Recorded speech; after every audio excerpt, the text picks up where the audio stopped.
Assalamualaikum warahmatullahi wabarakatuh. Bagaimana kabar teman-teman, adik-adik sekalian? Semoga selalu sehat dan selalu dalam lindungan Allah Subhanahu wa Ta'ala. Walaupun kita tidak bisa bertatap muka secara langsung, tapi kita bisa bertatap muka secara online lagi. Dan kita bertemu lagi pada minggu ini. Tapi sebelum kita masuk pelajaran, ingat pesan Bapak ya. Selalu jaga imun, tingkatkan iman, insya Allah aman. Ucapkan amin. Baik. Kemudian kita akan melakukan pembelajaran. Tapi sebelum melakukan pembelajaran, alangkah lebih baiknya kita berdoa terlebih dahulu. Semoga apa yang kita nanti pelajari bersama itu mendapat berkah dan bermanfaat juga ilmunya. Selanjutnya kalian bisa melakukan presensi atau bisa mengabsen sendiri lewat WA ya, nanti lewat chatting. Pada pertemuan hari ini kita akan membahas takdir. Tapi sebelum Bapak melanjutkan pembelajaran pada hari ini, Bapak ingin mencoba, apakah kalian masih ingat tentang pembelajaran minggu lalu? Kita masih membahas tentang rukun iman. Lah, kemarin kita sudah membahas rukun iman yang kelima. Apa itu rukun iman yang kelima? Percaya akan adanya hari akhir atau hari kiamat. Ya, hari kiamat kemarin ada berapa? Ada 2. Kiamat sugro dan kiamat kubro. Udah, Bapak tidak akan membahas tentang kemarin lagi. Kita akan membahas rukun iman yang keenam, yaitu adalah takdir atau iman kepada qada dan qadar. Apa sih artinya qada itu? Nah, qada menurut bahasa itu artinya hukum, bacaan, kehendak, mewujudkan atau pemberitahuan. Sedangkan secara istilah, qada adalah ketetapan Allah sejak zaman azali sesuai kehendaknya tentang segala sesuatu yang berkenaan dengan makhluknya. Nah, sedangkan qadar sendiri, qadar yaitu artinya kepastian, ukuran, ketentuan. Kemudian secara istilah itu perwujudan kehendak Allah terhadap semua makhluknya dalam kadar dan bentuk tertentu sesuai dengan irodahnya. Nah, jadi qada itu ketetapan Allah sejak zaman azali, sedangkan qadar yaitu perwujudan kehendak Allah terhadap semua makhluknya. Nah, jadi qada dan qadar itu adalah ketentuan suatu peristiwa karena pilihan makhluk itu sendiri yang akan dimintai pertanggungjawaban dan akan dipertanyakan oleh Allah Subhanahu wa Ta'ala kelak di padang mahsyar.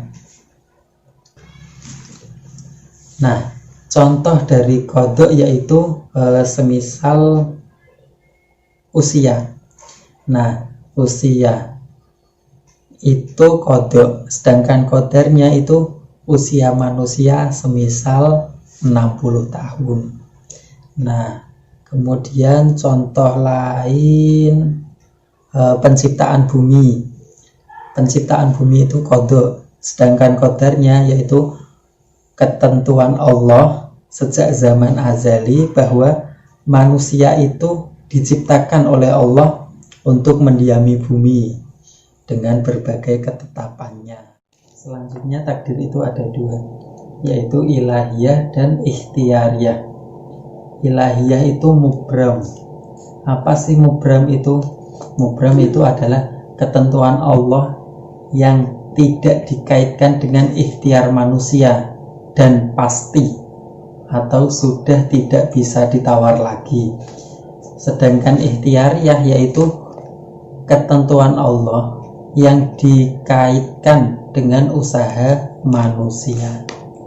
Contohnya ilahiyah yaitu adalah sesuatu yang sudah tidak bisa ditawar ya, atau ketentuan Allah yang sudah pasti, yaitu seperti kematian, jodoh, jenis kelamin, kiamat, itu pasti dan sudah tidak bisa ditawar. Sedangkan ikhtiariyah itu ketentuan yang bisa diusahakan oleh manusia itu sendiri.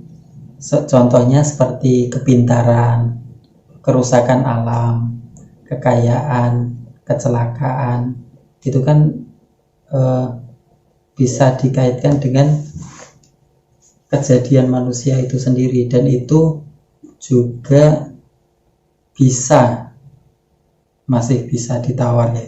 Maksudnya kan usahanya manusia itu kayak contohnya seperti pintar itu, kalau mau manusia bisa pintar itu harus belajar, harus rajin.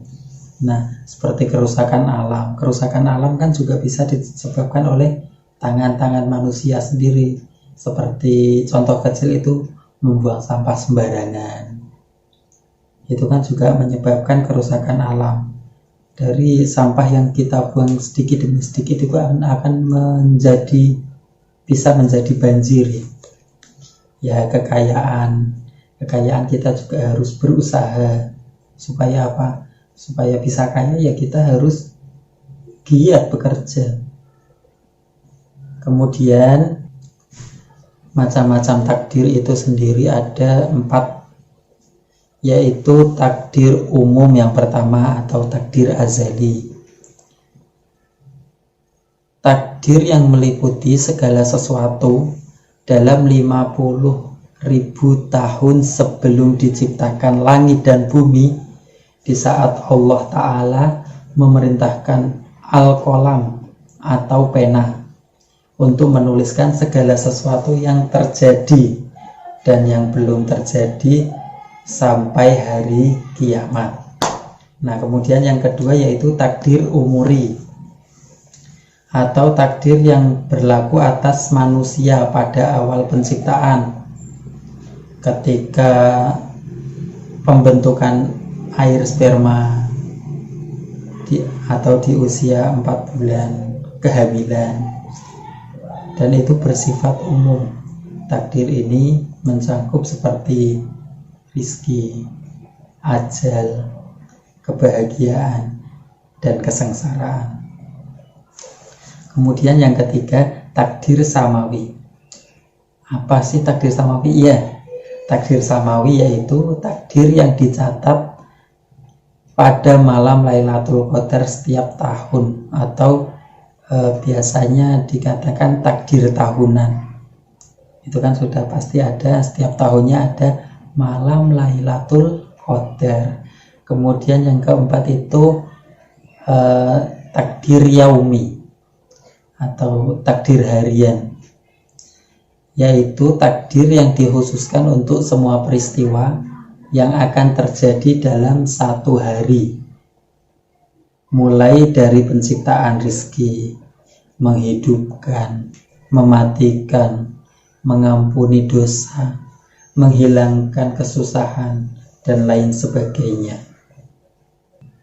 Ya, jadi takdir menurut waktunya tadi ada takdir umum, am, kemudian takdir rizki, yang ketiga takdir tahunan, yang keempat takdir harian. Nah, yang terakhir yaitu ada aliran-aliran takdir. Aliran-aliran takdir itu ada 3. Yang pertama Jabariyah, yang kedua Qadariyah, yang ketiga Asy'ariyah. Aliran takdir Jabariyah yaitu segala sesuatu sudah ditetapkan dan manusia tidak punya kehendak. Sedangkan takdir Qadariyah itu manusia bebas berkehendak sesuka hati. Lalu aliran takdir Asy'ariyah itu menengahi antara Jabariyah dan Qadariyah. Ada yang pasti tetap tidak bisa diubah, dan ada pula yang masih bisa diusahakan.